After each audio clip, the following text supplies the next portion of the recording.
Sorry, that was my cat. Hi everyone.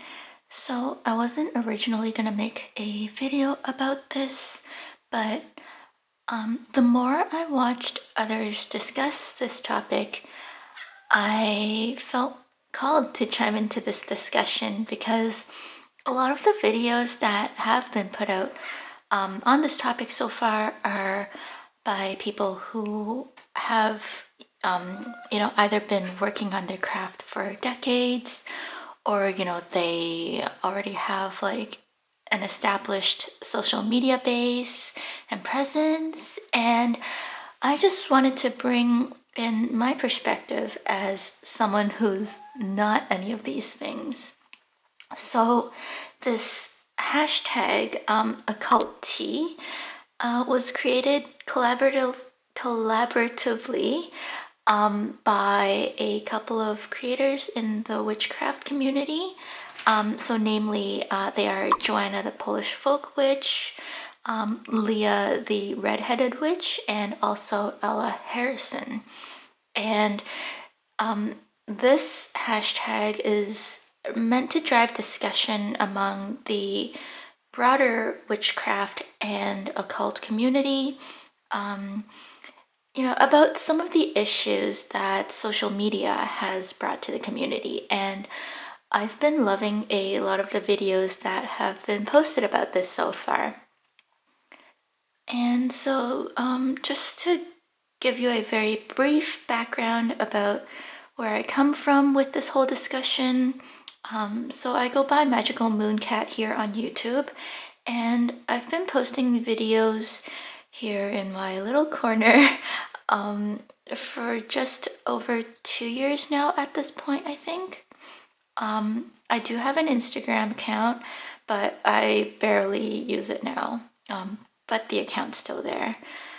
And like I've already mentioned, I am someone who's relatively new on my spiritual path. I've worked with tarot on and off since high school, but I've only really been working with it more seriously, I would say, in, I don't know, like the past 5+ years, I guess. And yeah, I mostly traverse through the tarot tube side of this space. And yeah, I feel like at this point, I feel like I'm still kind of like experimenting with what I want to post over here. So that is the short version of the extent of, me and my participation in this space so far.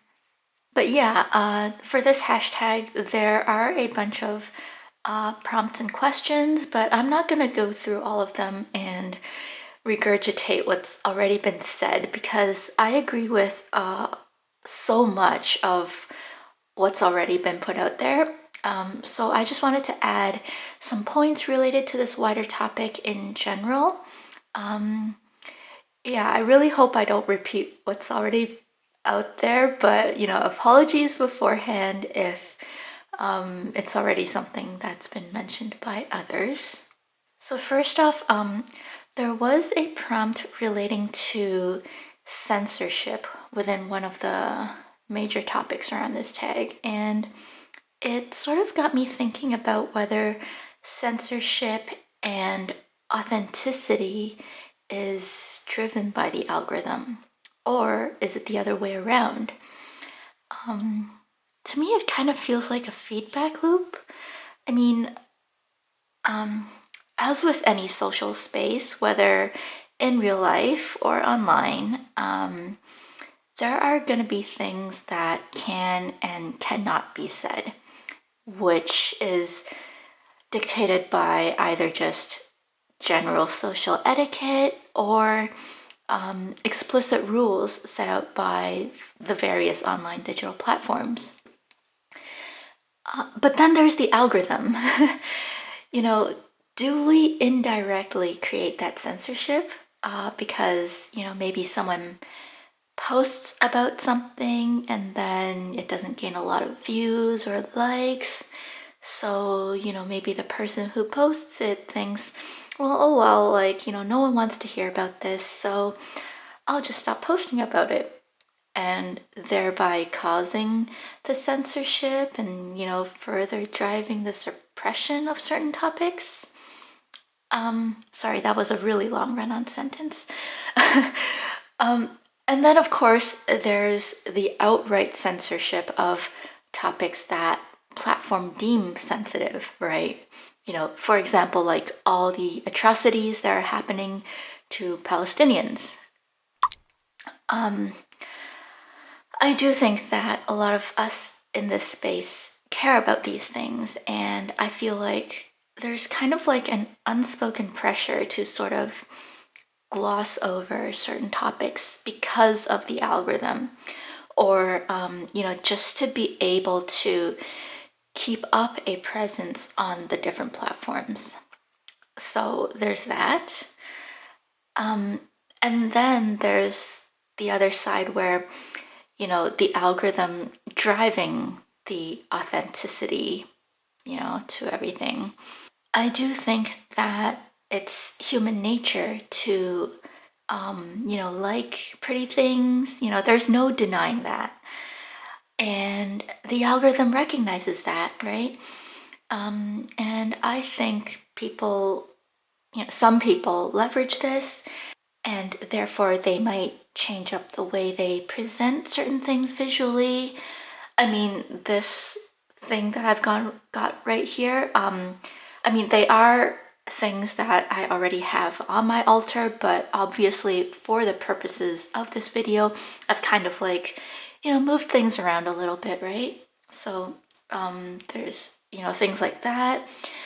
Or people might, change up their content to match what will easily gain traction, per the algorithm gods.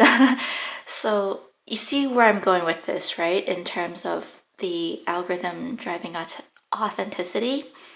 And then, of course, the pretty content gets lots of views and likes, and then, that lets the algorithm know that, hey, this is content that's good. People like watching this kind of stuff. And then so it further incentivizes people to make more of that type of content. Now, I don't mean to say that pretty things are not authentic. Don't get me wrong. It's when we alter our behavior to tailor content to the algorithm. And, making things pretty is just, one aspect of it, and it's just meant to be an example here. So there was another prompt that talks about misinformation. And to this point, I think that because there's just so much content out there now, and the way that social media is designed to systematically overstimulate people's visuals and senses. You've got these notifications constantly popping up, and it disperses people's attention that way. And I feel like it has created a breeding ground for misinformation that way. It's taken away that mental capacity and energy to validate a lot of the information out there because there's just too much information to keep up with processing, let alone validating. You've got to put in so much work to fact check every single thing. So, plus it's just so easy to post stuff online, right? So, what I'd like to see more of is citations as creators. But I think this point probably goes more for, the educational type of content, probably. I do think that creators have a collective responsibility to provide, truthful and accurate information. And I know, we're not necessarily in an academic setting or anything like that. Or sometimes the types of topics that are being talked about don't necessarily have the body of works that can be cited from. There are a lot of things that are passed down through oral traditions, from families, right? So, those are very much valid as well. So, just in general though, like I think in those situations, like it would still be nice to at least acknowledge or shout out to, where you've drawn your inspiration from, provide links to, those posts or videos, right? And yeah, just give credit where credit is due because it's not very hard. So, the next thing that I wanted to talk about is related to the importance of online safety. There was one prompt about, sort of like what we keep private in our practice. And, although it's like what I'm about to say is not completely related to that prompt, I still just wanted to bring this, online safety thing up because I just think it's so important. So please don't share personal things online about yourself that you wouldn't to a stranger. Really. You never know who's watching your videos on the other side of the screen. And with the tools and technology available to the masses these days, it is really easy to look up information about someone online. I see people doing unboxings online and not covering up their addresses. And then they'll be like, oh, well, it's just a P.O. box. Like, it's not really my address, right? Even then, though, personally, I still think that it's a bit unsafe because if someone has your name or, they can look up people that you're connected to. And, if they have a general idea of where you live in as well, believe me, there are ways that they can find you if they wanted to. It's also one of the reasons why I've chosen not to use a name here, and I've also decided not to show my face. Personally, I just want to keep my online presence and, anything in real life just separate. That's all. Well, that plus I'm just super shy and introverted in general. Maybe that's also a big reason. But anyways, people, yeah, just please stay safe online because as Dwight from The Office would say, identity theft is not a joke, Jim. All right, so the last topic that I wanted to touch upon as part of this wider conversation is the consumerism and FOMO side of what social media brings to the community. It is definitely not a new topic, and it is just one that keeps coming back. And, which just goes to show how much of a problem it is for a lot of us. And, there's been discussion about how people get caught up in consumerism and FOMO because, of a wanting to feel a sense of belonging to this space. People wanting to have shiny new things to show on their social platforms, right? And you know what? A lot of these sentiments happen to many people, and there's no shame in that. Plus, with all the marketing and people showing these fancy new things, it's kind of unavoidable actually. So, as for how I personally combat consumerism and FOMO, I think it's all about the mindset. I grew up in a financially distressed environment for most of my childhood and pretty much all of my teenage years. So by the time I started working and earning money, it was natural to me that I needed to make wise financial choices because I didn't want to be in the kind of situation that my parents were in. So even to this day, even when I do have the budget to do a bit more, I still give myself quite a restricted limit to many, many things in my daily life because I just don't want to get sucked into the lifestyle creep.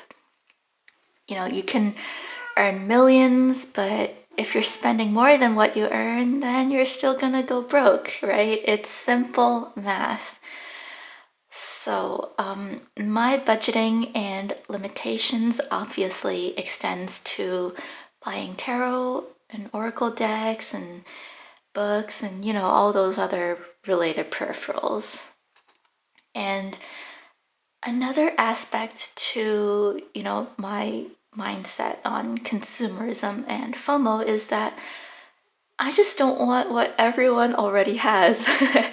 I don't want my decks to be the same decks that everyone already has because to me, that's just not unique. I actually get kind of put off by things that everyone already has. So when I start to see something that gets super hyped up, it actually helps me not want to get it. You know, I do admit though, like sometimes it's hard.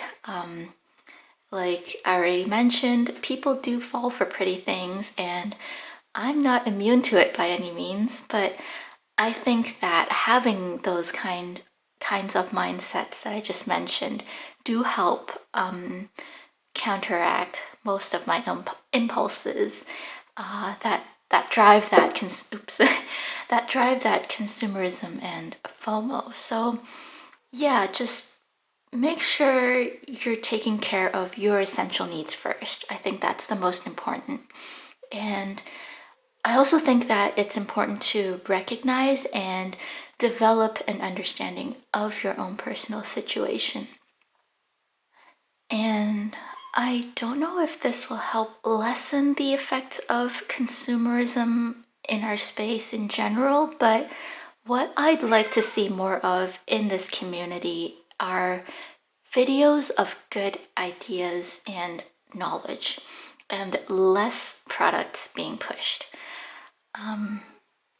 Plus, these days I feel like the market is just so oversaturated with tarot decks to the point where I'm really just not a whole lot interested in a majority of the new releases, anyways.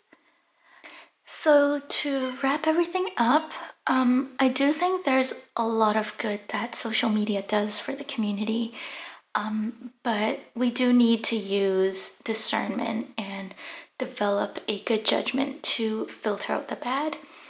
And and to do that, I think, you know, we just gotta make sure we are watching or consuming different points of views, you know, from people from different circles or even other circles that are not like in this witchcraft or occult community, right? I also think that it's always a good idea to slow down and process the content that you just saw and don't react to things as soon as you see it. You know, I think that we as a community, let's be our true, authentic selves here. You know, everyone just, you know, have a good time and be the force that turns the algorithm in the right direction. So, yeah, I think that's all I've got for this video, and I'll see you in the next one. Bye for now.